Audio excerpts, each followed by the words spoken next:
mendapatkan ketenangan juga, mengisi kekosongan yang sudah ada itu dengan berbagai kegiatan aktivitas yang sangat menarik tadi ya, ada kumpul-kumpul, ada juga sering makan bareng bersama keluarga juga. Nah, kami terima kasih banyak Om Tante sudah banyak sharing ya. Untuk sharingnya di siang hari ini, terima kasih banyak Om Lukman, Tante Acing.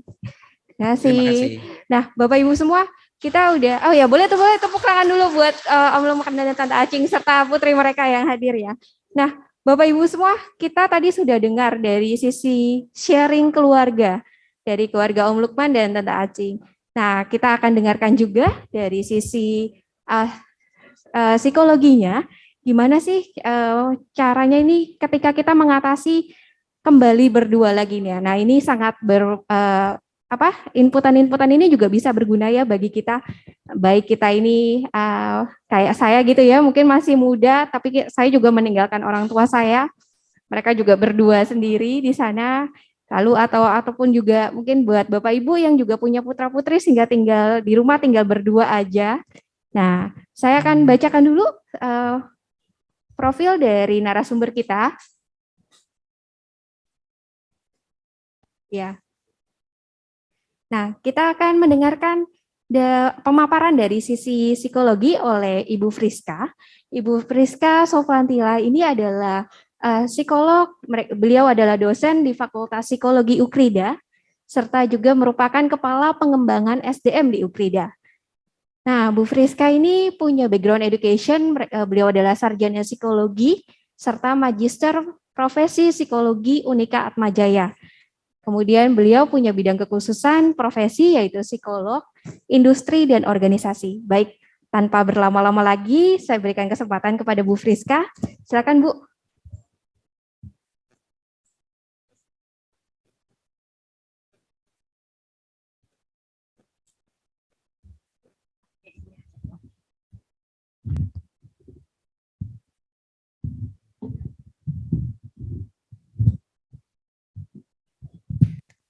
Shalom Bapak Ibu, selamat siang. Ya tadi saya sangat terkesan dengan sharing dari Om Lukman, Tante Acing gitu ya, ada keluarganya, anak-anak juga, Sally, dan saya sangat respect sekali karena terlihat sekali meskipun mungkin udah nggak tinggal satu rumah gitu ya, tapi masih hubungan orang tua dan anak itu masih sangat erat terlihat. Nah, itu mungkin yang akan kita bahas di sini. Mungkin slide-nya ada bisa ditampilkan.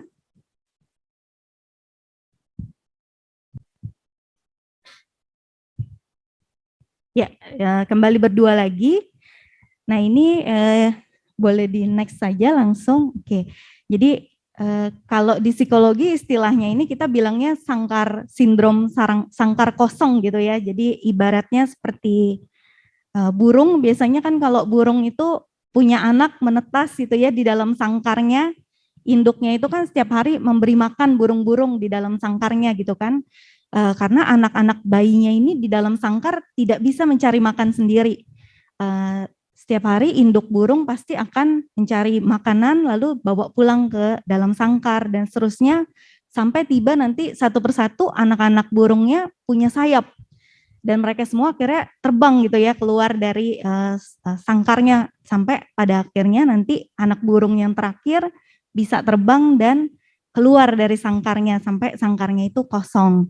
Nah itu jadi kenapa dibilang sindrom sangkar kosong ketika anak-anaknya semua sudah pergi gitu ya meninggalkan sangkarnya sudah tidak ada siapa-siapa lagi dan induk burungnya bingung saya harus ngapain lagi sekarang gitu ya. Ada fase seperti itu yang disebut dengan sindrom sangkar kosong. Dan ketika waktunya tiba dan pasti fase ini pasti dialami oleh semua orang tua gitu ya. Hampir semua orang tua mungkin akan mengalami fase sindrom sangkar kosong ini karena anak-anak memang ketika waktunya sudah dewasa mungkin menikah ataupun tidak menikah tetap mereka akan jadi orang dewasa yang akhirnya akan berpisah dari orang tuanya. Nah itu jadi ketika tiba waktunya ini maka muncul yang paling tadi yang paling saya dengar pertama kali cemas gitu ya dari Om Lukman, Tante Acing. Cemas, mungkin ada perasaan takut, kesepian, sampai ke yang lebih beratnya lagi depresi. Dan semua perasaan ini sebenarnya sangat normal gitu ya untuk semua orang tua. Ketakutan, kecemasan, pikiran-pikiran anak kita baik-baik saja atau tidak ya. Itu pikiran yang sangat normal Bapak Ibu. Jadi jangan merasa kok saya atau kita bilang ke pasangan kita kok berlebihan sekali ya gitu ya. Kamu gak usah dipikirin, jangan berlebihan gitu. Tapi itu adalah perasaan yang sangat normal dan semua orang tua pasti merasakan gitu ya fase ini. Meski mungkin kadarnya berbeda-beda. Mungkin ada yang saya nggak tahu tadi Om Lukman, Tante Acing ada di sisi yang sampai nangis berhari-hari misalnya sampai nggak bisa makan, pernah ada fase gitu kepikiran, oh enggak ya, puji Tuhan. Ya, tapi mungkin ada yang sampai fase yang seperti itu gitu ya orang tua yang lain dan itu sangat normal juga. Memang kita kan berbeda-beda masing-masing pribadi. Dan kabar baiknya di yang terakhir fase ini akan berlalu. Jadi enggak selamanya ketika anak-anak kita meninggalkan rumah, perasaan itu datang, kekosongan, kesedihan, kecemasan, dan itu akan berlalu gitu ya. Jadi nanti ada waktunya kita bisa kembali normal lagi. Nah, kita bahas nanti ada sisi positifnya dan sisi negatifnya. Kita next. Ya, sisi positifnya sendiri kalau sindrom sangkar kosong pasti orang tua akhirnya bebas gitu ya, free. Akhirnya saya bisa bebas lagi bersama dengan pasangan saya gitu ya, bebas untuk melakukan apapun yang mau saya lakukan untuk diri saya sendiri. Biasanya ini waktunya yang paling enak untuk menjalani kembali hobinya, aktivitasnya gitu kan, yang sebelumnya mungkin nggak bisa dilakukan ketika misalnya ibu terutama ya, yang paling sering seorang ibu akhirnya fokusnya itu mengurus anak misalnya, kalau memang dia ibu rumah tangga. Nah ini sisi positifnya akhirnya dia menemukan kembali hal-hal yang mungkin udah lama dipendam gitu ya, atau cita-cita atau ingin ke satu tempat pergi gitu ya, berkunjung, jalan-jalan yang nggak pernah kesampaian, atau bahkan bisa ada juga banyak yang kembali berkarir lagi gitu ya, menjalankan hobinya, sampai bikin bisnis sendiri gitu ya, menjalankan cita-cita lah yang mungkin udah lama mereka kubur, di ibu bapak kubur gitu ya, ketika fokus untuk mengurus anak. Itu sisi positifnya. Tapi di sisi lain ada sisi negatifnya juga. Next. Nah, di sisi lain ketika itu baru terjadi, tadi ya ketika anak terakhir, mungkin kalau masih anak pertama masih ada adiknya belum terlalu terasa. Tapi ketika anak paling terakhir yang pergi keluar dari rumah, benar-benar fase sindrom sangkar kosongnya ini paling terasa sekali. Nah itu jadi panik, cemas, sampai ke depresi kalau cemasnya tidak dikelola dengan baik gitu ya, akhirnya sampai ke depresi. Merasa kesepian juga, terpuruk gitu ya. Biasanya ini sering terjadi pada lebih pada ibu rumah tangga.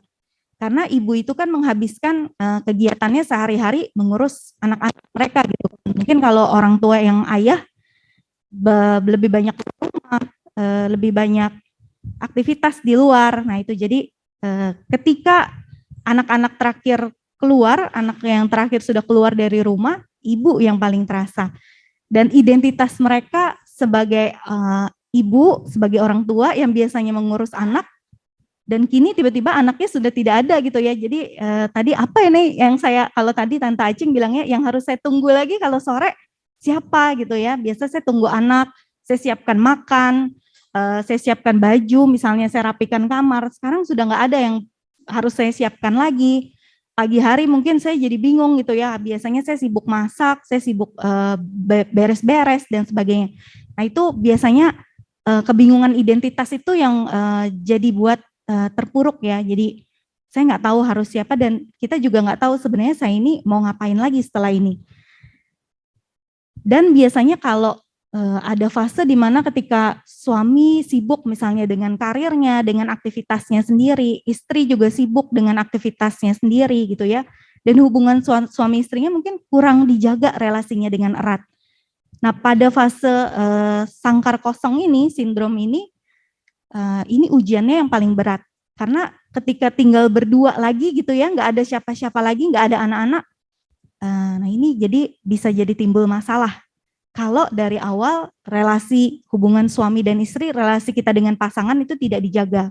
Misalnya kita tidak saling komunikasi dengan terbuka, nggak saling cerita kalau saya lagi menghadapi masalah, misalnya saya lagi ada masalah dalam karir, saya lagi punya pergumulan apa, mungkin karena fokus ya, ibunya fokus dengan anaknya, dengan aktivitasnya, ayahnya juga fokus, dan komunikasinya jadi kurang. Nah ketika di fase ini udah nggak ada anak-anak lagi, tinggal berdua, jadinya ujiannya tuh berat. Nah makanya harus dijaga, bahkan dari sebelum masih ada anak-anak juga jangan pernah melupakan relasi kita dengan pasangan gitu ya, komunikasi dan sebagainya itu tetap harus dijaga. Karena memang kalau di sini saya nggak dapat datanya, tapi kalau di Amerika misalnya di Eropa kasus perceraian paling tinggi itu terjadi memang ketika fase ketika anak-anak mereka sudah dewasa dan keluar dari rumah gitu ya, mereka tinggal berdua saja dan nggak ada lagi yang tersisa dalam hubungan itu gitu, karena mereka fokusnya hanya ke anak. Ketika anaknya sudah dewasa, sudah nggak ada, mereka nggak merasa cocok lagi berdua. Jadi banyak kasus perceraian terjadi di fase ini. Nah itu harus hati-hati dan itu sisi negatifnya. Dan setiap orang pasti mengalami ini gitu ya. Mungkin ada yang merasa kok saya biasa-biasa saja ya. Itu kabar baiknya. Cuma kadarnya mungkin ada, meskipun nggak sebanyak ada yang mungkin merasa kadarnya lebih banyak lagi gitu ya. Merasa kekosongan. Boleh di next. Nah kemudian bagaimana, tadi ada sisi positif, negatif, bagaimana kemudian kita menghadapi perasaan kekosongan ini ketika menghadapi sindrom sangkar kosong. Nah yang pertama, kita sadari ya, cepat atau lambat semuanya kita orang tua pasti akan sampai di proses ini gitu ya. Kapan tiba waktunya kita nggak tahu, dan kita harus persiapkan diri pastinya. Jadi yang pertama adalah jangan biarkan diri kita seorang diri. Nah ini jadi ketika kita nggak merasa kesepian, kita merasa kosong gitu ya, dan merasa kebingungan ketika anak-anak sudah tidak ada. Nah ini jangan menyepelekan ya. Banyak dari kita biasanya menyepelekan sih perasaan emosi itu, biasa saja. Atau ketika kita melihat pasangan kita misalnya suami atau istri kita mengalami perasaan ini. Nah itu jangan disepelekan perasaan-perasaan itu, karena ketika disepelekan nanti kalau emosi yang negatif gitu ya dipendam, biasanya nanti keluarnya dalam wujud lain tuh, kita sebutnya psikosomatik, misalnya jadi sakit fisik gitu ya, karena perasaan emosi-emosi negatif yang tidak diselesaikan dengan baik.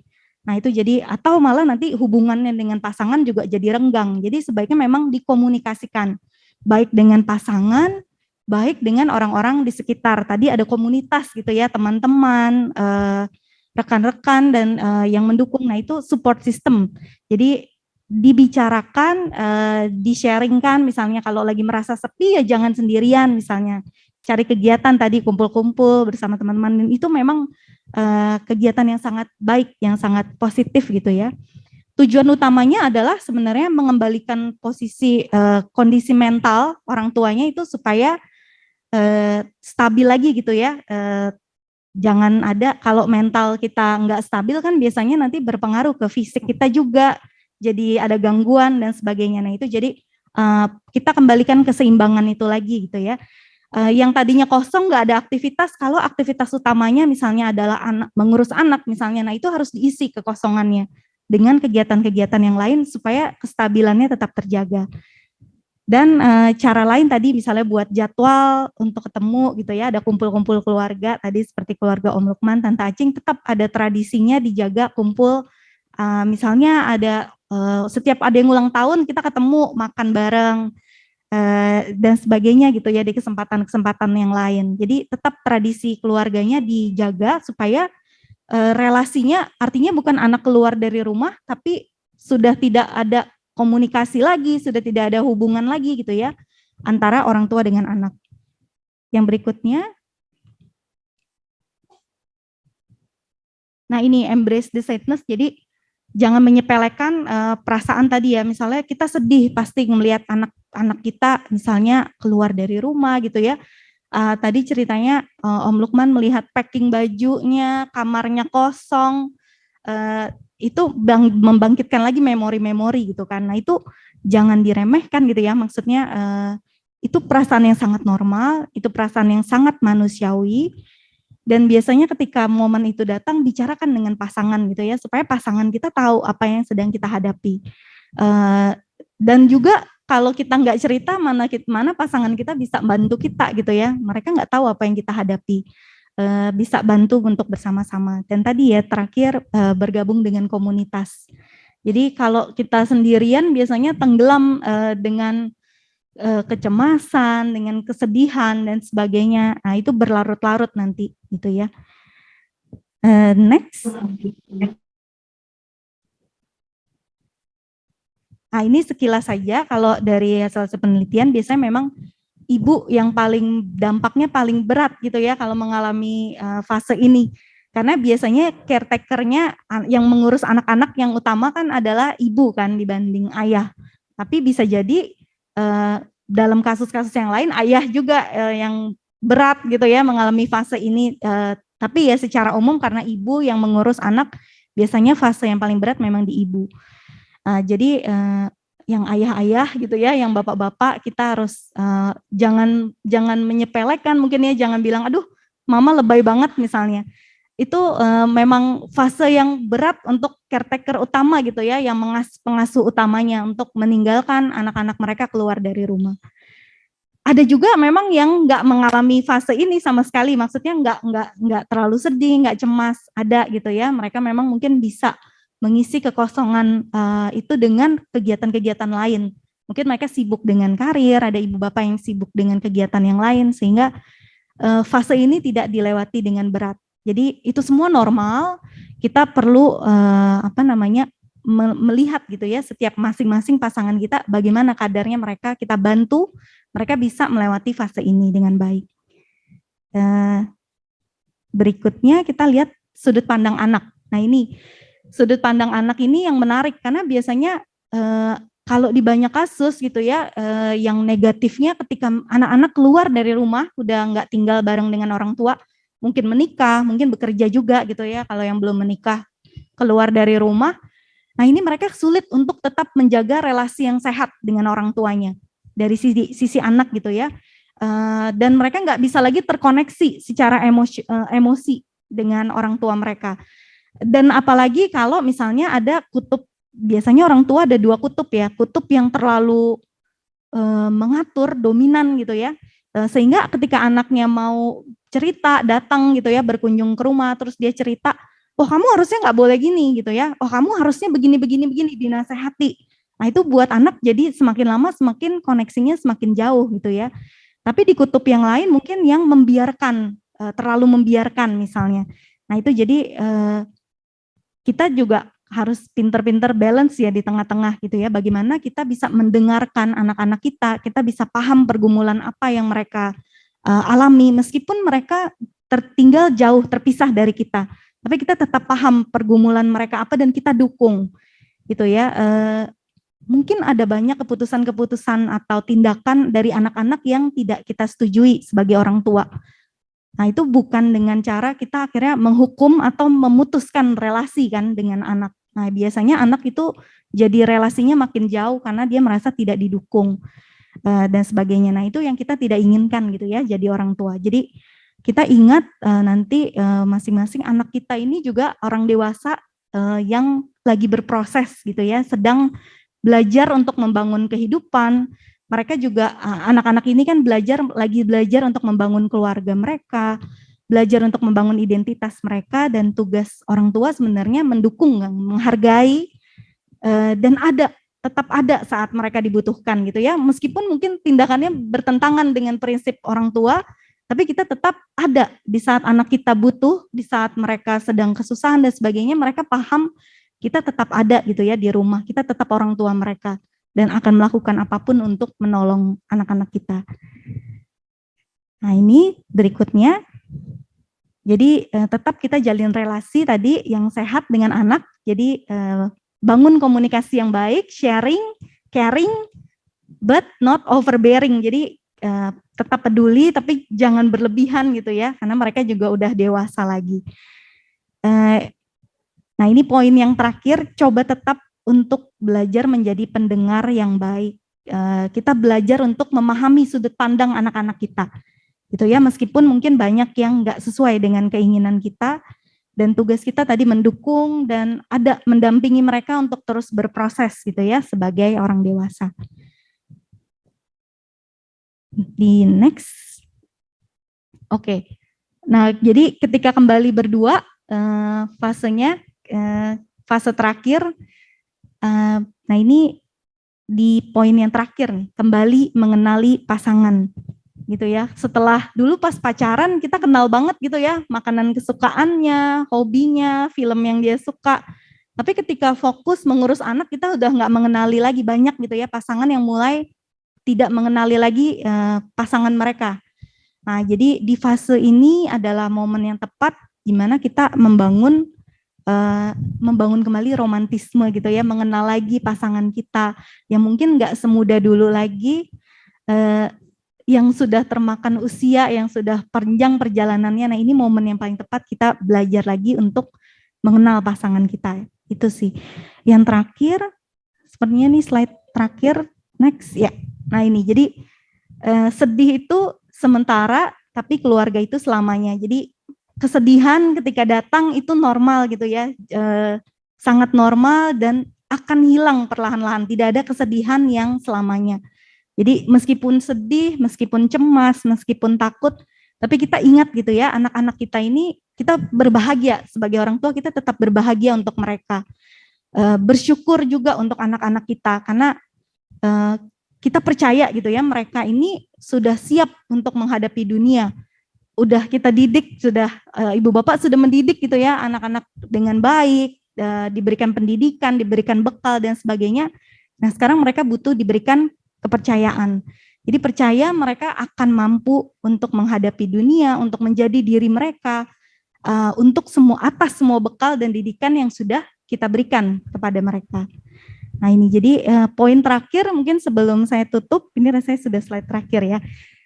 Ciptakan kembali rutinitas tadi ya. Kalau misalnya nggak ada rutinitas bingung gitu. Jadi yang terakhir tadi ciptakan rutinitas. Tadi kalau Om Lukman senang berkebun gitu ya, itu rutinitas yang menggantikan kekosongan gitu kan, supaya nggak empty, nggak kosong. Atau Tante Acing senang menjahit gitu ya tadi ya, atau ke mall dan sebagainya. Nah rutinitas apa yang bisa dipikirkan untuk menggantikan kekosongan itu, dan diusahakan bersama-sama, ada rutinitas yang bersama-sama dengan pasangan gitu ya. Jadi nggak kita sibuk sendiri, pasangan kita juga sibuk sendiri. Ada momen kita satu keluarga. Itu saja rasanya dari saya. Terima kasih. Terima kasih banyak Bu Friska. Pemaparannya sudah. Kita ini boleh dong tepuk tangan dulu buat Bu Friska. Iya. Mungkin Bu Friska nanti kita akan ada tanya jawab. Nanti ada beberapa pertanyaan. Tadi juga di kolom chat sudah ada pertanyaan yang masuk. Boleh silakan ya Ibu mungkin bisa kembali duduk dulu. Nanti kita sama-sama Bapak Ibu semua yang udah punya pertanyaan boleh disiapkan, tapi tunjuk tangannya ntar dulu, karena kita mau nyanyikan satu lagu pujian dulu sebelum kita masuk ke dalam sesi tanya jawab kita. Kita nyanyikan Berkat Bagi Keluargaku.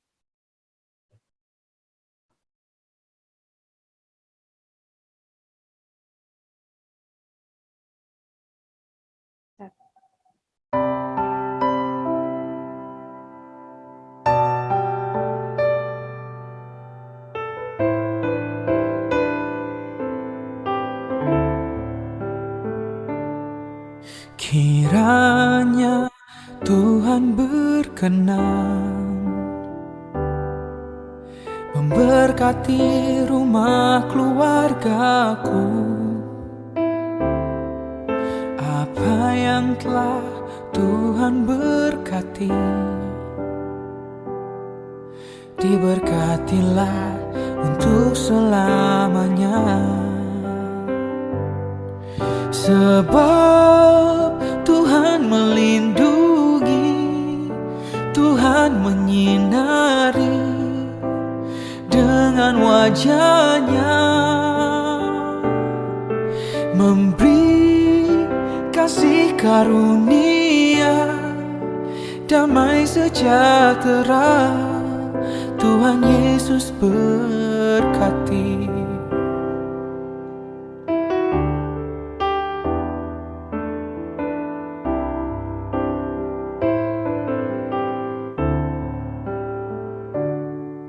Kiranya Tuhan berkenan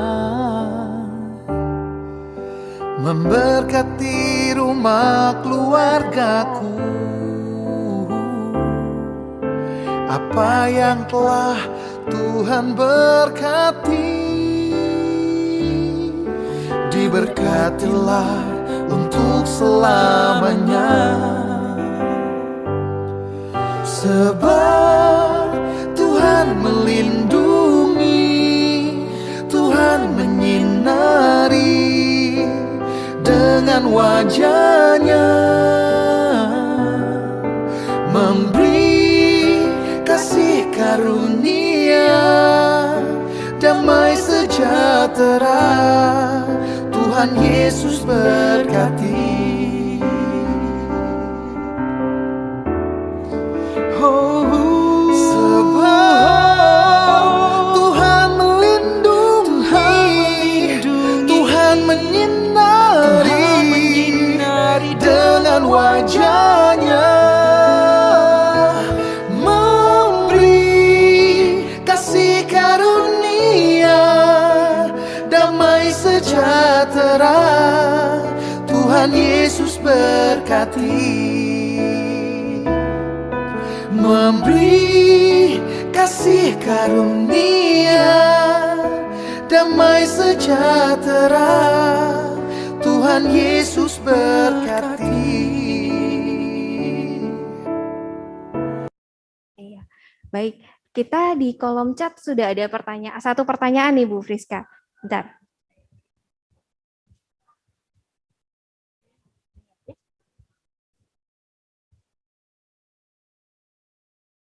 Di kolom chat sudah ada satu pertanyaan. Pertanyaan ini datang dari Ibu Tania.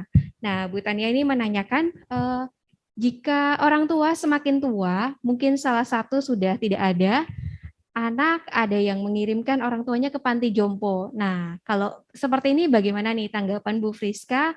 Karena Bu Tania ini berpikir bahwa anak tersebut harusnya memperlakukan orang tua sebagai anak juga. Bagaimanapun nakal, rewel, anaknya tetap saja harus diterima, diasuh sampai besar. Nah, mungkin dari sisi psikologis, Bu, bisa dibantu. Saya dari sini saja ya. Iya, silakan. Oke, baik. Untuk ya ini memang masalah yang berat nih untuk dikirim ke panti jompo. Nah ini yang penting sih kalau untuk keputusan seperti ini harusnya dibicarakan dari jauh-jauh hari ya dengan orang tua, dengan anak. Dan anak ketika memutuskan untuk mengirim orang tuanya misalnya ke panti jompo pasti punya alasan-alasan sendiri. Saya pikir ada alasan-alasan tertentu gitu ya, yang kondisinya kita tidak tahu bagaimana. Yang penting jangan sampai itu menyakiti hati orang tua. Jadi bagaimana mengkomunikasikannya sih ke orang tua gitu. Jadi tidak terasa seperti disingkirkan gitu ya, atau kayak saya merasa sebagai orang tua saya merasa merepotkan anak dan sebagainya. Jadi komunikasinya sih saya pikir yang perlu lebih bagaimana ya, bisa beda-beda ya tergantung orang tuanya juga pendekatannya. Jadi memang kalau keputusan berat seperti ini saya rasa ini bukan keputusan yang mudah. Ini harus pelan-pelan juga gitu ya, mungkin nggak bisa langsung gitu ya. Komunikasikan pelan-pelan, mungkin nanti kalau udah ada keputusan bersama dan semua merasa bisa menerima gitu, yang itu yang agak beratnya memang bisa diterima gitu ya, nggak merasa ada yang merasa terjadi beban. Saya rasa orang tua juga mungkin nggak ingin kan menjadi beban untuk anaknya. Semoga bisa menjawabnya. Baik, terima kasih Bu Friska. Mungkin Bapak Ibu yang lain yang hadir di sini ataupun yang ada di online, jika ingin bertanya, boleh raise hand, boleh mengangkat tangan, mungkin Bapak Ibu yang ada di sini.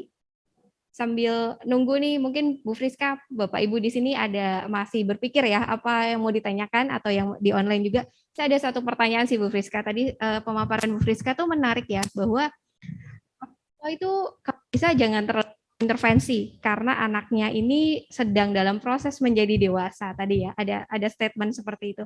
Tapi Bu, boleh nggak sih di-share ke kami nih secara psikologi gitu ya, sampai sejauh mana sih orang tua tuh jangan mengintervensi? Mungkin kalau anak itu ada di depan mata kita kan, kalau dia itu kita lihat sehari-hari, begitu dia sulit, pasti kita langsung kepengennya ngebantu gitu. Tapi kan ini proses sedang berproses gitu ya, menjadi dewasa.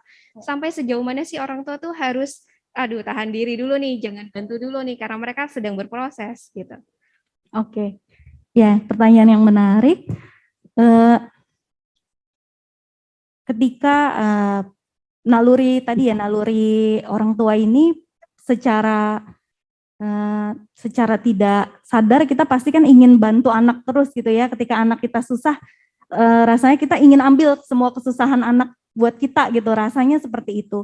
Tapi mungkin yang perlu kita pahami juga adalah dalam proses mereka kesusahan, dalam proses mereka bahkan melakukan kesalahan gitu ya, ada kebodohan-kebodohan, kita ingat dulu maksudnya ibu bapak waktu kita muda gitu ya, kita juga pernah berbuat salah dan kita belajar banyak dari situ gitu. Jadi mungkin yang kita perlu pahami, mungkin mereka juga ketika kita coba kasih tahu gitu ya, sebagai orang tua kan kita pasti kasih tahu yang diharapkan seperti ini dari kita sebagai orang tua, kita berharap seperti ini. Tapi ketika itu tidak diterima, kita nggak bisa memaksa gitu ya, itu kan keputusan anak. Dan ketika pun nanti mereka salah, ya kita juga tidak bisa menyalahkan Tuhan gitu ya. Biasanya kita pengen kayak Tuhan udah saya bilang gitu, kayak nalurinya ingin bilang seperti itu. Tapi ya itu proses pendewasaannya gitu ya, bahkan dalam kesalahan, dalam ada momen di mana harus anaknya sendiri yang sadar gitu ya, ada dia momen dia merasa ya ini memang saya tidak boleh harusnya seperti ini, saya harus berubah. Nah itu jadi harus dari orang itu sendiri, nggak bisa kita memaksa orang lain untuk berubah, bahkan anak kita sendiri. Jadi intervensinya sejauh apa, sejauh kita dengarkan, kita paham juga sudut pandangnya kenapa sih dia mengambil tindakan itu, kita paham gitu ya. Dan kita beritahu, dan setelah itu terserah anak gitu ya kalau menurut saya. Oke, terima kasih Bu Friska. Mungkin Bapak Ibu di sini ada yang ingin bertanya? Mungkin. Oh iya, Pak Beni silakan.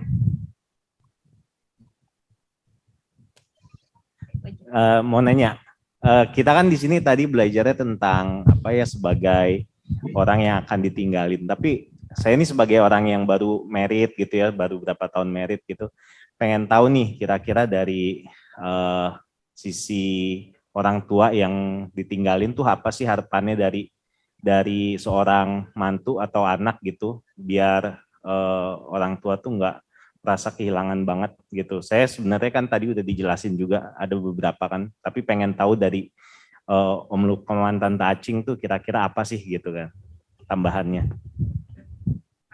Ini jadi mau minta sharing lagi nih dari Om dan Tante. Oh dari Om Lukman.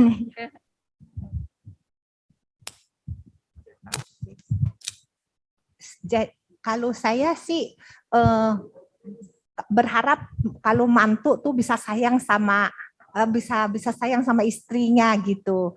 Nah, kebenaran saya juga dapat mantu yang bisa ngertiin saya gitu. Nah, jadi kita berdua bisa hubungan antara mantu dan anak sama mama. Jadi bisa kayak temen. Jadi kita bisa jadi kayak temen gitu. Mungkin bisa ditambahin sama Oki mampu. Sebagai menantu kamu gimana? Ya sebenarnya kan saya sebagai menantu ya saya selalu ingat sih bahwa saya menikah itu dengan restu orang tua pastinya. Dan restu itu buat saya itu hal yang sangat penting. Jadi bagaimanapun ketika saya sudah mendapatkan restu itu, maka saya harus bisa menghargai, menghormati mertua saya. Itu yang saya jadi pegangan. Jadi ketika ada masalah apapun ya, saya ingat bahwa saya sudah dikasih restu pas nikah. Jadi saya pasti akan melakukan yang terbaik buat mertua saya.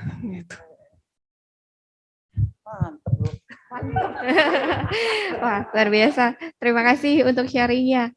Baik, Bapak Ibu, ini ada pertanyaan lagi nih yang masuk di kolom chat ya. Bagaimana perasaan yang dialami anak sewaktu meninggalkan rumah?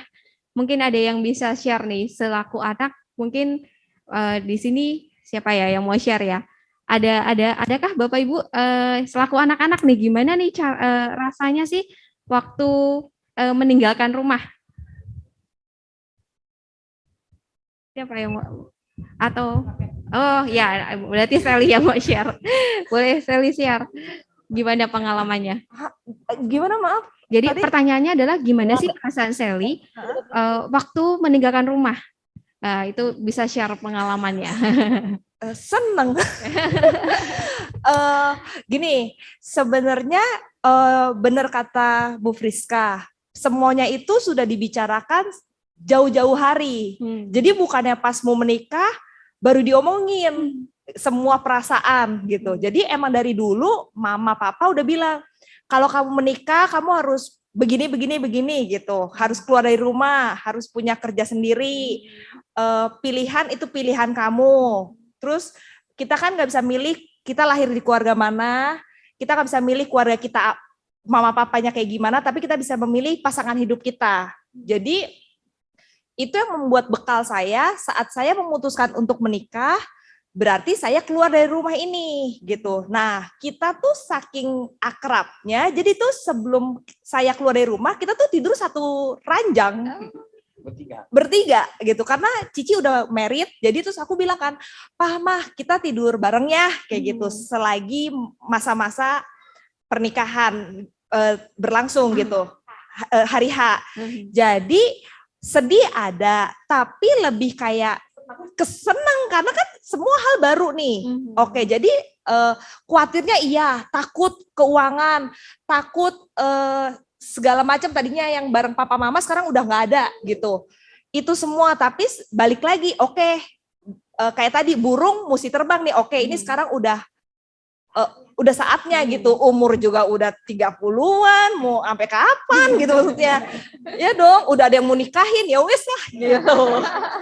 Jadi benar-benar itu yang membuat saya oke, mantep untuk melangkah. Kayak gitu sih palingan. Terima kasih. Thank you Sally. Ya, mungkin Bu Friska ada yang mau ditambahkan nggak Bu kira-kira kalau dari sisi psikologinya? Perasaan ya sebenarnya tuh rasa haruskah gitu ya kita ya sebagai anak tuh merasa bersalah ketika kita meninggalkan, atau justru nih kalau Sally ini tadi karena hubungan yang sangat erat ya sama papa mamanya, justru excitementnya tuh wah seneng gitu, udah saatnya nih saya keluar, dan papa mamanya pun sudah memberikan bekal-bekal yang bisa dirasakan cukup ya untuk Sally bisa kayak tadi burung mau terbang gitu. Kalau mungkin Bu Friska bisa nambahin. Ya itu sudah dijelaskan dengan sangat baik tadi menurut saya. Jadi ketika misalnya burungnya sudah mau terbang, sudah diajari kan cara terbangnya, sudah disiapkan gitu. Jadi ketika waktunya tiba, dengan kesiapan dan orang tua juga hati lebih lapang gitu ya. Jadi yang berat itu justru kalau kita belum ada komunikasi sebelumnya, mungkin ada harapan-harapan yang tidak disampaikan. Nah saya khawatirnya ada harapan-harapan dari orang tua yang tidak disampaikan sebelumnya ke anak, dan itu ketika waktunya tiba anak punya pasangan misalnya, nah itu baru ada apa ya, harapan yang tidak terpenuhi biasanya kan, itu kan sumber-sumber konflik. Nah itu jadi memang baiknya tadi dibicarakan jauh-jauh hari dan jangan dipendam gitu ya, meskipun ada yang ketidaksepakatan, nah itu kita yang nggak sepakatnya itu kita bicarakan gitu, jadi bukannya didiamkan. Itu ya, saja. Baik, terima kasih Bu Friska. Mungkin Bapak Ibu ada yang ingin ditanyakan lagi, baik yang mau tanya dong. Pak, ya. Ya, saya mau tanya nih sama Pak Sutri, Lukman dan Acing. Apa yang mesti kita persiapkan diri untuk ditinggalkan anak-anak married?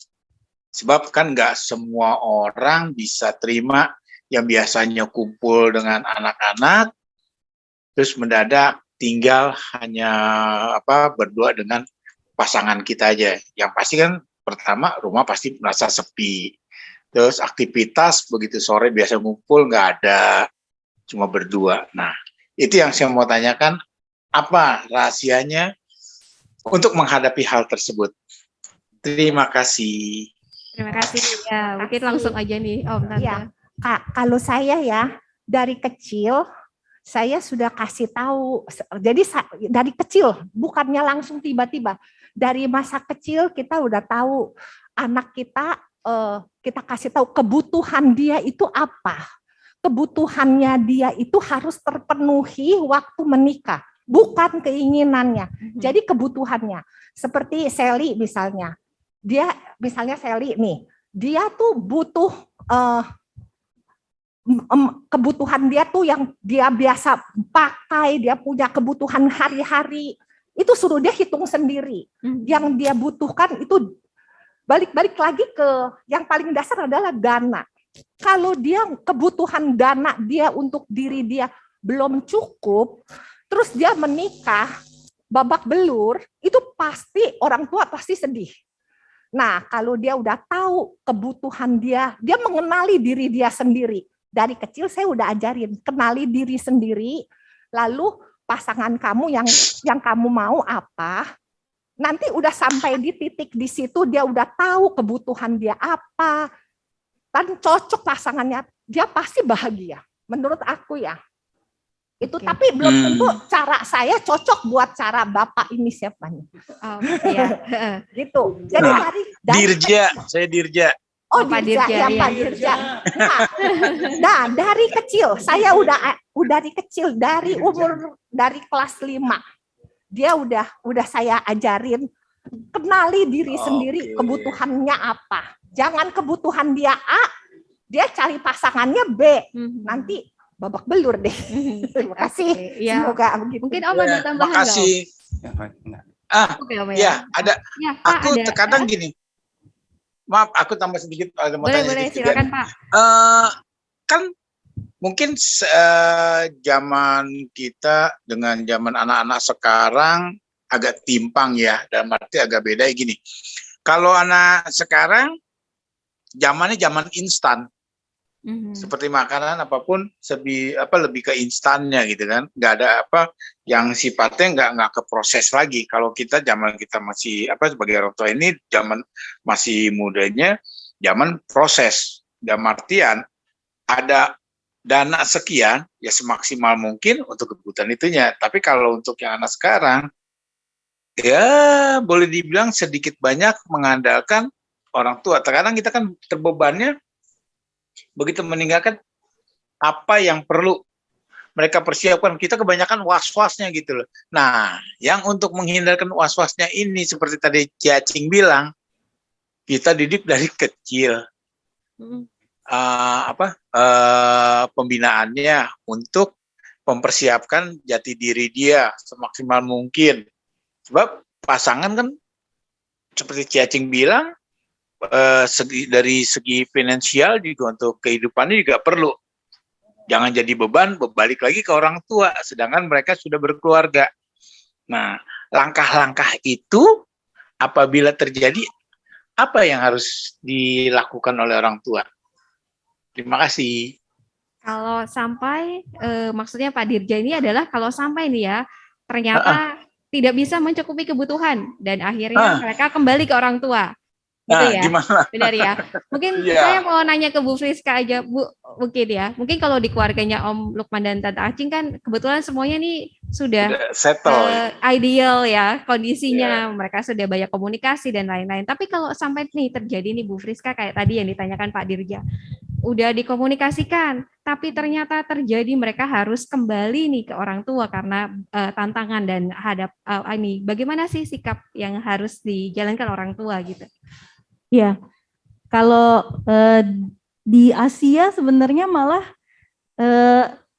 meskipun sudah menikah biasanya malah nggak jauh ya, nanti udah punya anak balik lagi ketemu saya dulu saya menikah saya keluar dari rumah, tapi begitu saya punya anak saya balik lagi ke deket sebelah rumah mama saya.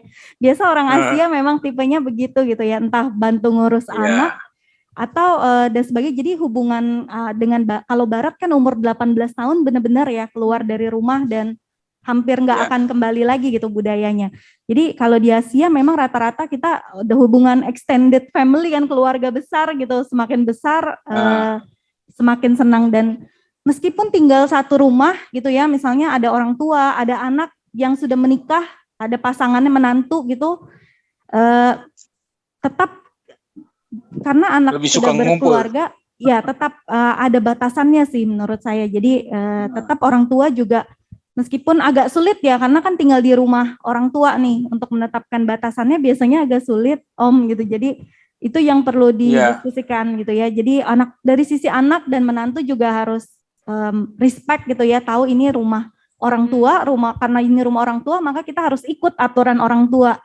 Tapi juga dari sisi orang tua, ini anak sudah berpasangan, sudah menikah gitu ya, nggak bisa kita intervensi terlalu banyak juga. Jadi itu memang yang lebih sulitnya biasanya sih kalau satu rumah tuh keluarga besar gitu. Jadi memang, dan itu yang umum terjadi biasanya malah ya di Indonesia, di Asia juga. Iya. Oke. Jadi kalau bisa saya simpulkan Pak Dirja, jadi komunikasilah jadi kunci utamanya ya Bu Friska ya di dalam menghadapi masalah ini. Iya. Pak Dirja ada pertanyaan sambungannya lagi? Udah, itu aja. Terima kasih ya. Terima kasih Pak. Terima kasih semua. Ada lagi Bapak Ibu mungkin yang di sini yang ingin bertanya? Oh ya, silakan Bu. Kalau tadi saya mendengar mungkin dari orang tua sama anak itu hidupnya berkecukupan ya. Jadi mungkin masing-masing bisa tenang mengurus rumah tangganya masing-masing. Tapi ada kalanya orang tua itu mungkin karena udah tua sekali, udah jompo, nggak bisa apa-apa, dan mereka itu nggak punya uang untuk kehidupan mereka.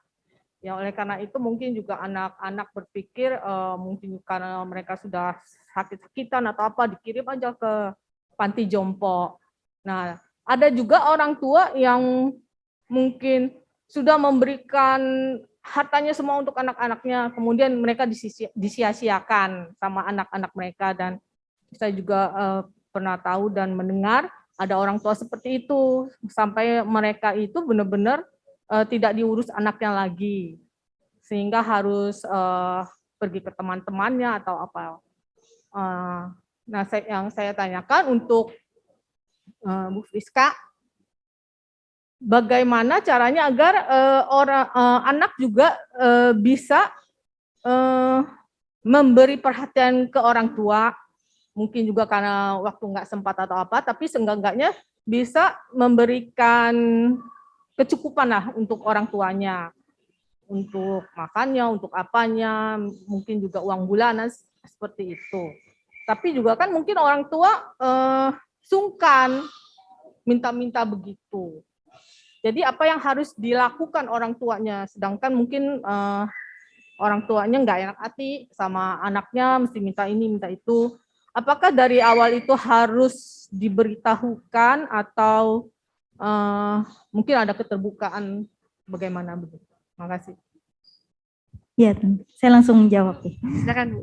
Ya mungkin makanya setiap kondisi keluarga saya yakin beda-beda. Kita semua pasti ada pergumulannya gitu ya. Ada yang pergumulannya soal finansial, ada juga yang pergumulannya mungkin soal waktu, ada soal koneksi atau emosi.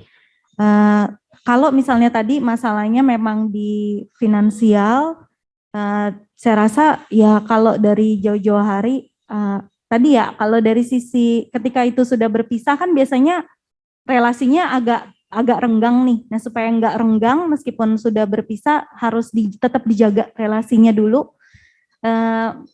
Ada rutinitasnya, ada komunikasi yang dibangun rutin lah gitu. Jadi anak kita tahu, orang tua tahu pergumulannya anak, dan anak tahu pergumulannya orang tua gitu Tante. Jadi kalau mereka tahu pergumulannya orang tua, mereka pahami, itu kan mungkin nanti mereka bisa punya keputusan mau bantu, mau apa gitu ya. Kalaupun misalnya sulit, sama-sama diskusi kita cari jalan keluarnya seperti apa. Tapi biasanya karena relasinya nggak deket ini, jadi kita nggak paham pergumulannya orang tua. Orang tua juga biasanya memang nggak enak ya, jadi beban untuk anak. Nah itu jadi komunikasinya memang harus benar-benar intens. Jadi saling paham sih masing-masing pergumulannya.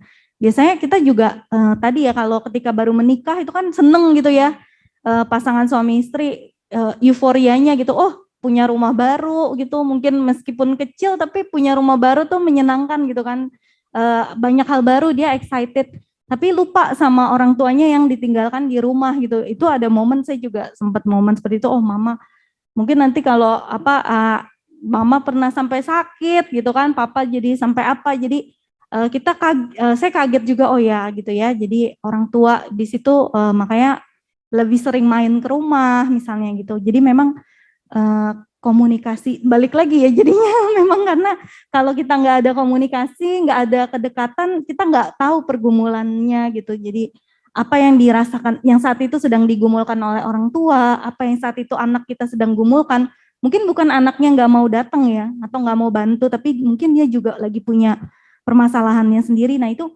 kalau pemahaman sudah saling paham kan lebih enak biasanya, jadi nggak saling menyalahkan gitu ya.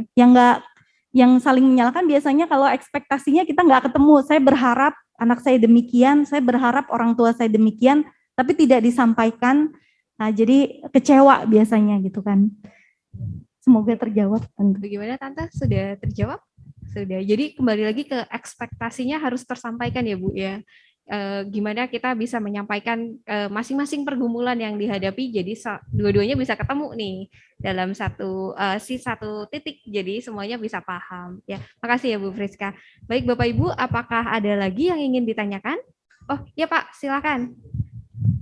Oh, boleh dibantu di passing mic-nya. Makasih ya. Maaf ini saya mandangnya. Ini saya lihat apa ya kayak agak melenceng sedikit ya, dalam arti gini. Sorry kalau saya salah, tolong dikoreksi. Tadi kan intinya kan bahasannya kembali berdua lagi gitu.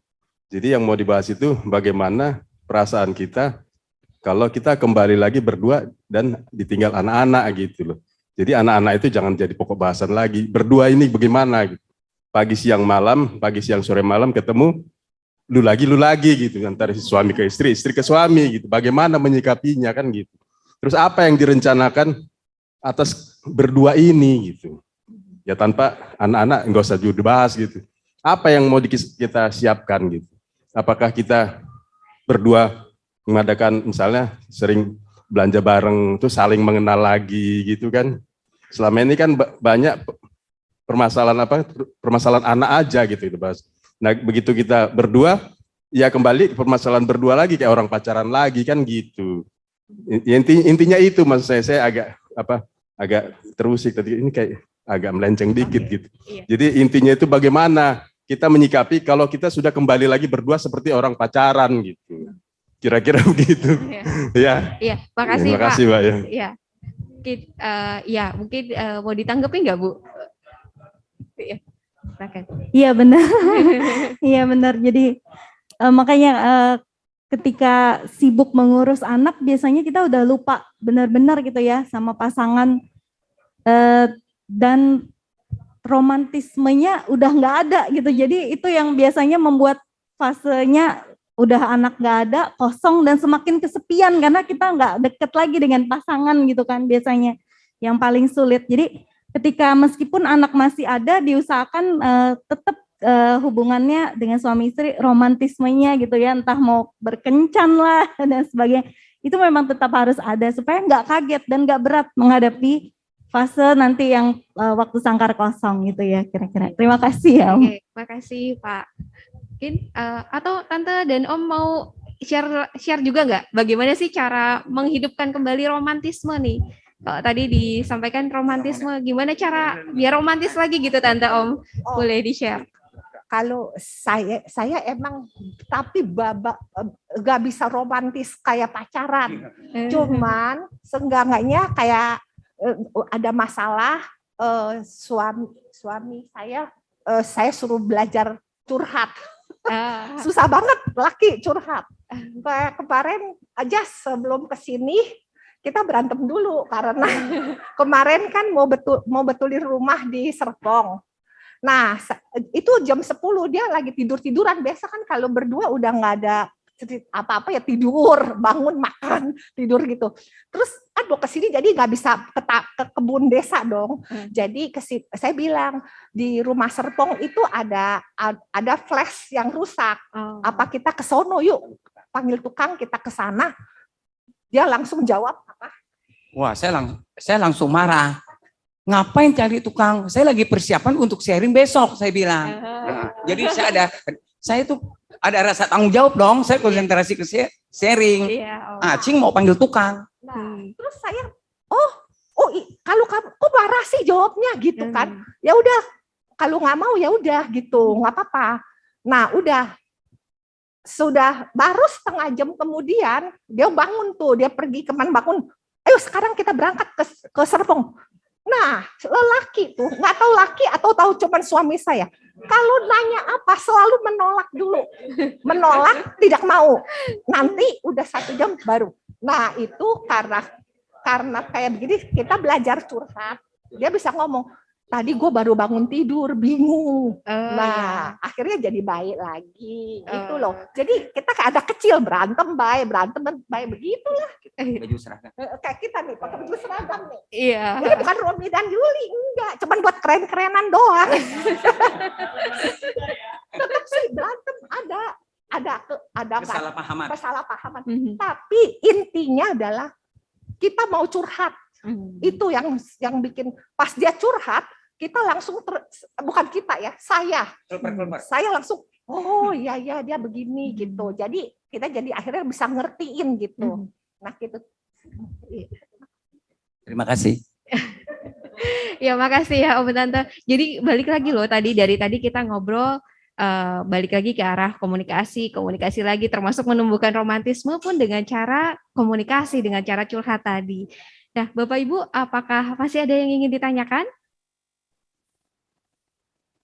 Kalau di chat saya lihat nggak ada ya, Bapak Ibu yang hadir secara online, ada yang ingin bertanya? Oh iya Pak, silakan. Oh, masih ada waktu, kita masih ada 5 menit lagi. Ada satu pertanyaan sih masalah secara beban psikologi itu kalau biasa pasangan yang berdua itu ya, di hari tuanya itu dengan yang ditinggalkan anaknya itu beda gak ya secara beban psikologinya itu. Terus yang berikutnya saya mau nanggapin masalah ini yang tadi yang chat masalah orang tua dikasih saran untuk tinggal di panti jompo ya. Nah itu saya sedikit sharing ya, saya mengalami juga merasakan seperti itu ya pada waktu beberapa tahun sebelum mami saya meninggal ya. Saya juga sempat terkejut juga gitu, sempat kaget dan sedih juga gitu. Kenapa salah satu anaknya punya pemikiran seperti itu gitu. Ya, saya pikir secara itu juga saya ada bilang, oh mungkin nggak disalahkan juga karena selama ini orang tua saya, mami saya itu tinggal di salah satu anaknya yang istilahnya disayang lah itu ya, yang aman, adem gitu ya. Nah, saya bilang kalau emang dia beban begitu, kenapa nggak tinggal sama anak-anak yang lain, kan anak-anak yang lain masih menerima gitu loh ya. Ya, susahnya mami saya itu dekat sama yang sekarang ini gitu loh. Jadi ya kita serba salah gitu ya, mau gimana gitu. Saya ngerti juga istilahnya beban yang merawat itu kan agak sulit, apalagi udah renta gitu ya, udah umur 80-an gitu ya. Nah, saya pikir emang zaman-zaman sekarang ini ya sih cuman buat saran aja untuk pasangan-pasangan muda ya, jangan sampai berpikiran orang tua itu sampai diberikan opsi ke panti jompo gitu. Kita harus ingat perjuangan orang tua itu pada waktu kita dirawat gitu. Kita sebagai anak harus sepertinya kayak orang Chinese bilang harus uhau gitu. Ya, mengabdi sampai akhir hayatnya gitu loh. Makanya saya juga kalau berpikiran begitu, saya ingat lagi gitu. Jadi sedih juga kalau kenapa sampai berpikiran begitu gitu. Oke deh, saya rasa cukup sekian. Iya, makasih. Baik. Terima kasih Pak. Mungkin Bu Friska boleh bantu untuk menanggapi. Mohon izin boleh ngomong nggak? Oh, Iya, ditunggu ya Bu ya. Oke. Iya. Iya Bu, silakan. Oke. Jadi menanggapi tadi ya, jadi terkait ke panti jompo tadi lagi ya, beberapa pembahasannya. Ya memang agak berbeda dari yang berdua, cuma memang ini tadi kembali masalah yang berat, serius, dan saya rasa harus benar-benar banyak pertimbangan. Kalau dari saya sih sebisa mungkin, karena saya dari sisi anak nih ya, ke orang tuanya, apa sih yang diharapkan dari orang tua, kita tanya ke orang tua kita gitu ya, yang benar-benar diharapkan, yang membuat orang tua kita juga nyaman. Mungkin ada tinggal di salah satu rumah anak yang membuatnya lebih nyaman dan sebagainya. Jadi kalau kita pahami keinginan orang tua, sebisa mungkin kita usahakan jangan sampai menyakiti gitu ya perasaan orang tua itu sih. Jadi kalau kita kasih opsinya gitu, kalau anak gitu ya kasih opsinya, pasti orang tua pilih opsi yang paling nggak mau nyusahin anak gitu. Jadi sebisa mungkin kita hindari kata-kata yang nantinya mungkin akan menyakiti gitu sih ke depannya.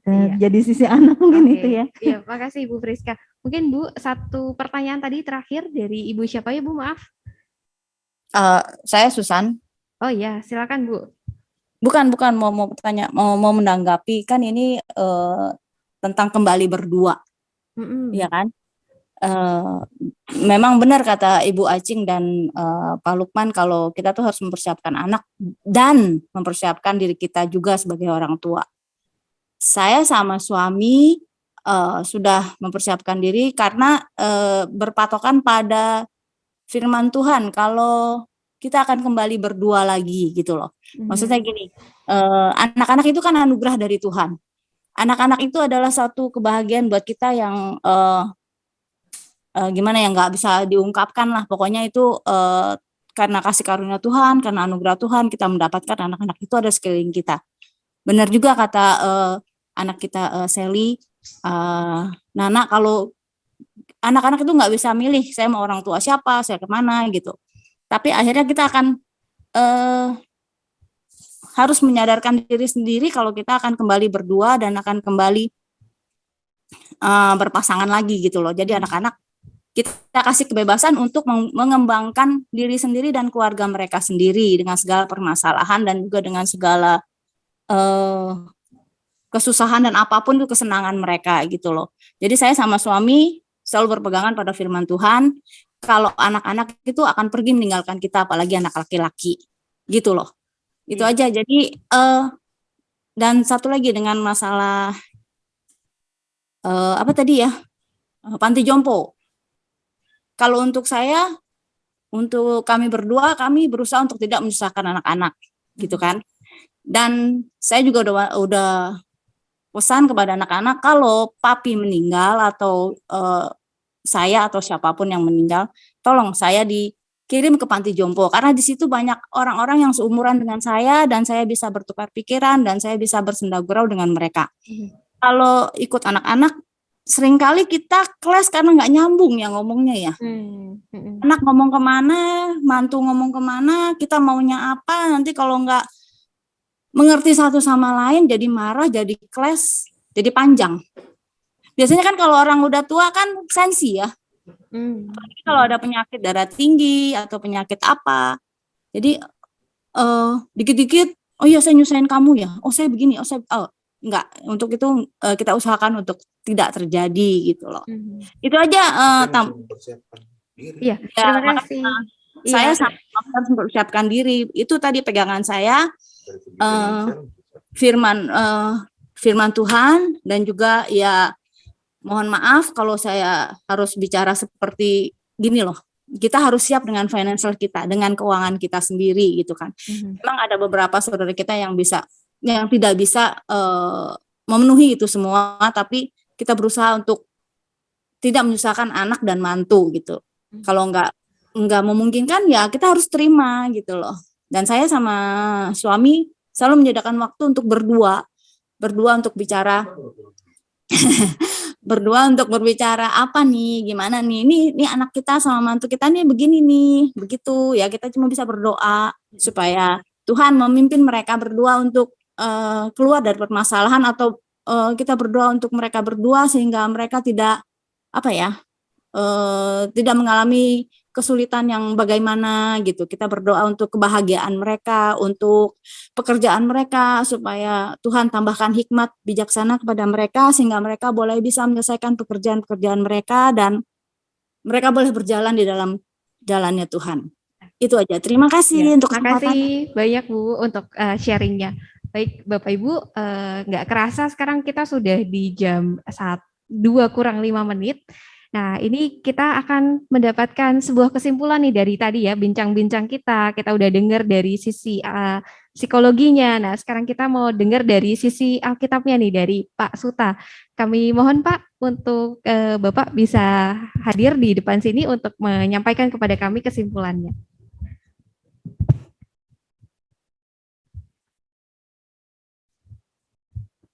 Selamat siang, Bapak Ibu.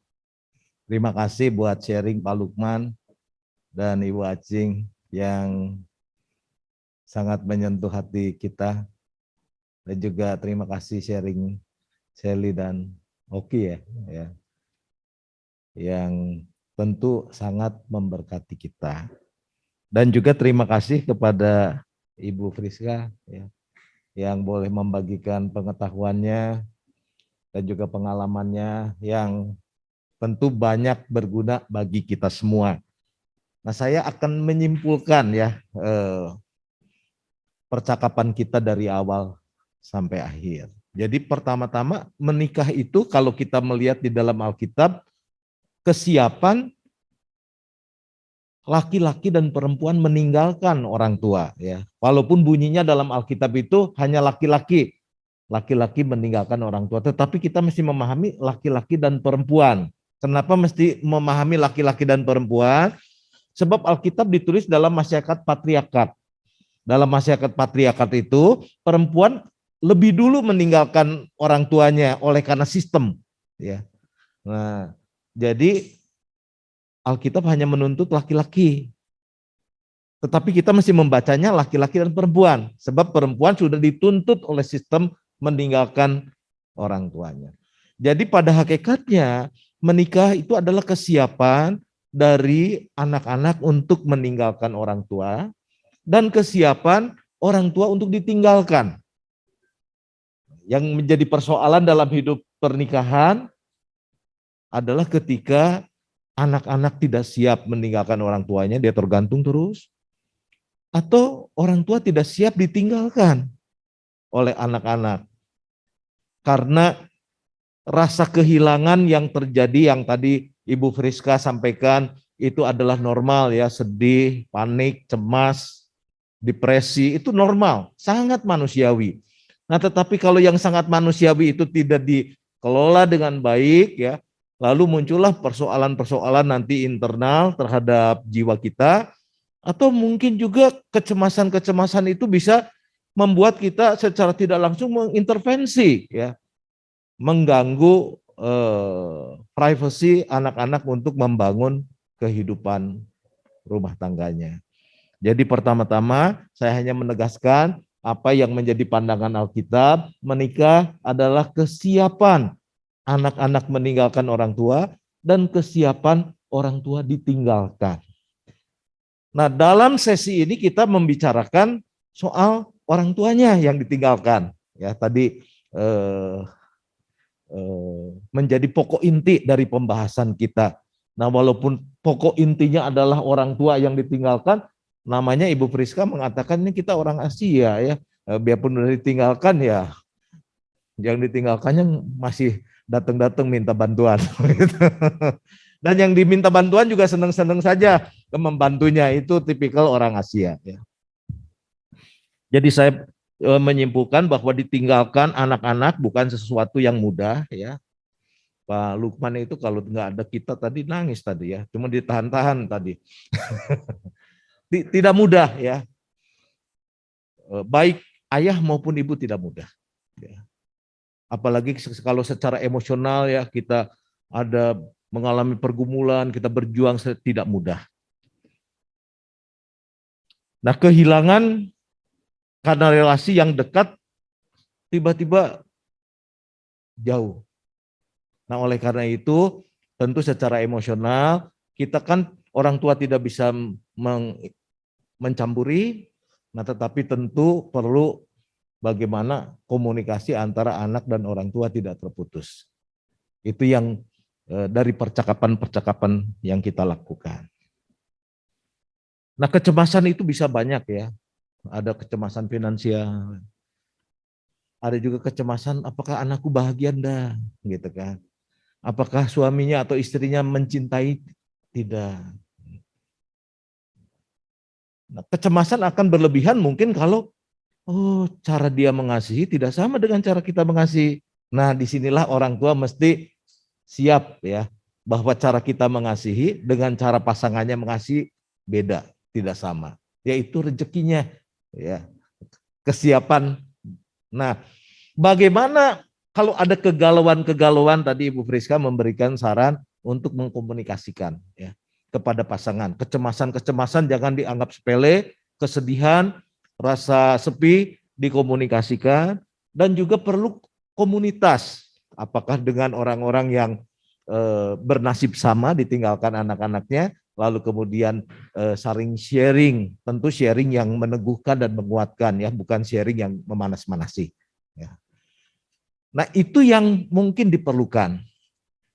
Nah, lalu kemudian tadi disampaikan ada hal-hal positif ya, bahwa kita punya waktu lebih banyak untuk berdua.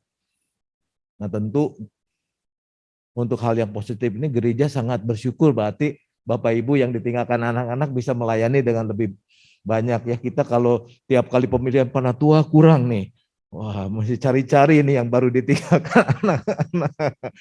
Atau badan pelayanan juga sama.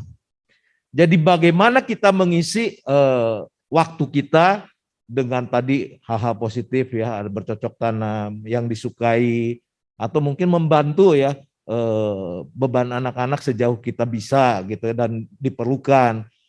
Tetapi tentu akan jauh lebih berguna baik ya kalau kita juga bisa mengaktualisasi diri, sebab dengan kita melayani kita menjadi bermakna ya.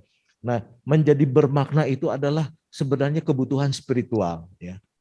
Jadi ada kebutuhan emosional, saling memberi, saling menerima, tetapi memberi diri kita ya, suami istri yang sudah ditinggalkan untuk hal-hal yang lebih berguna itu adalah kebutuhan spiritual yang tentu perlu dipupuk bersama-sama, didialogkan dalam hal apa saja kita akan menjadi berkat, baik dalam kehidupan gereja, di dalam kehidupan masyarakat, atau juga di dalam kehidupan kekerabatan kita.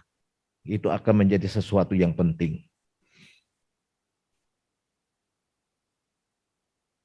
Nah, tadi Ibu Friska memberikan catatan, ini penting ya, bagaimana kita mengatasi sindrom sangkar kosong ya. Jangan biarkan diri seorang diri ya menyimpan rasa sepi, itu mesti didialogkan ya. Jangan juga kita sebagai pasangan menyepelekan, itu soal kecil ya. Itu berarti kita membiarkan pasangan kita menanggung beban itu. Lalu kemudian buat kegiatan-kegiatan yang disukai, yang berguna, dan juga tempatkan anak-anak sebagai mitra, ya, bukan anak lagi. Dia mitra, dia sedang belajar, biarkan salah, ya, dia akan belajar dari kesalahannya. Memberi saran boleh, tetapi jangan kita memaksakan bahwa pendapat kita yang harus dilakukan. Nah, dengan demikian, sebagai orang tua, kita juga menjadi lega, bahwa anak-anak juga ada bagiannya, kita mengikuti dari belakang, kalau satu waktu mereka minta tolong kita mesti membuka diri. Mungkin itu yang bisa kita simpulkan dalam kesempatan ini. Terima kasih buat sharing, Pak Lukman, Ibu Acing, Sally, Oki, dan juga Ibu Friska, dan juga partisipasi Bapak Ibu semua. Terima kasih banyak Pak Suta. Boleh tepuk tangan Bapak Ibu semua. Tepuk tangan juga buat kita semua yang sudah hadir di sini maupun hadir di onsite.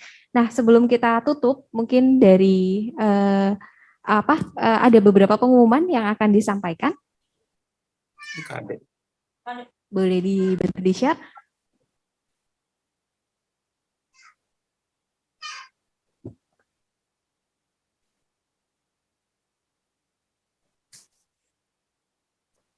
Oke, ini dari pengumuman yang dari Komisi Dewasa. Jadi Komisi Dewasa ini ada PD yang akan dilakukan di tanggal 28. Jadi hari Jumat ini ya Bapak Ibu semua.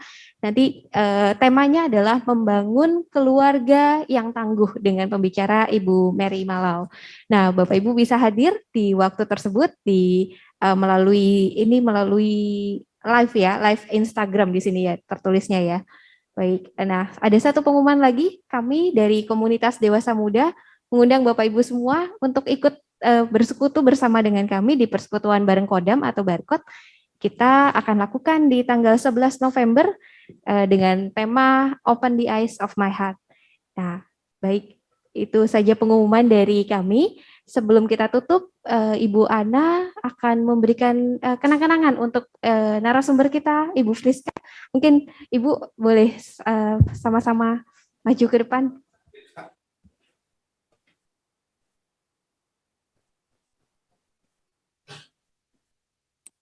Ibu siapa?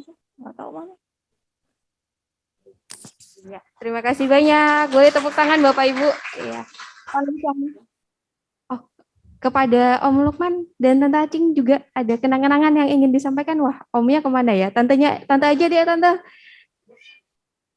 Oh, nih sudah datang. Silakan Om dan Tante.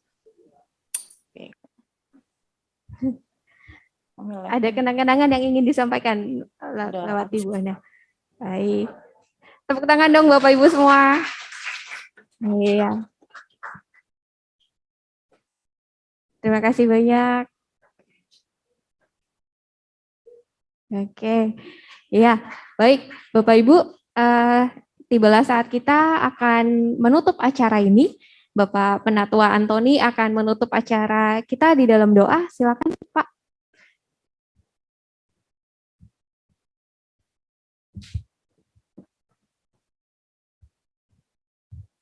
Ya, selamat siang semua. Kita sudah tiba di penghujung acara. Oke, sebelum kita satu dalam doa, kita langsung aja deh ya. Satu dalam doa.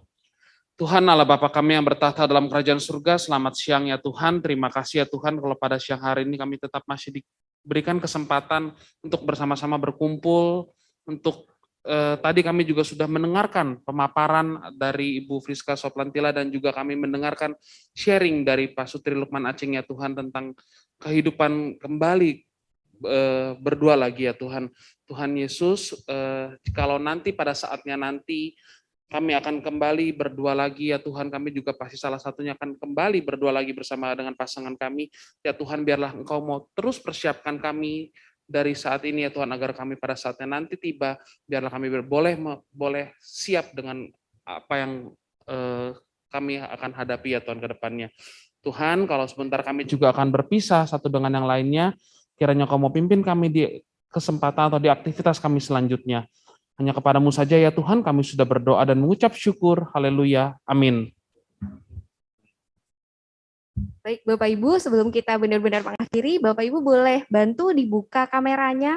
Kita akan sama-sama ambil dokumentasinya untuk Bapak Ibu yang ada di online.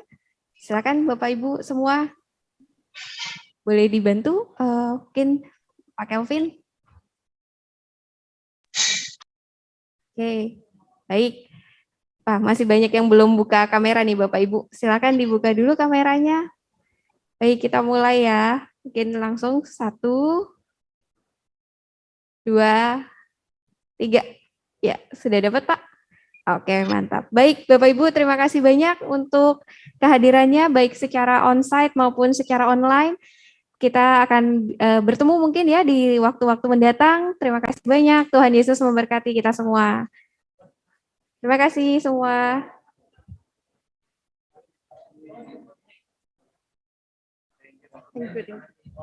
Thank you.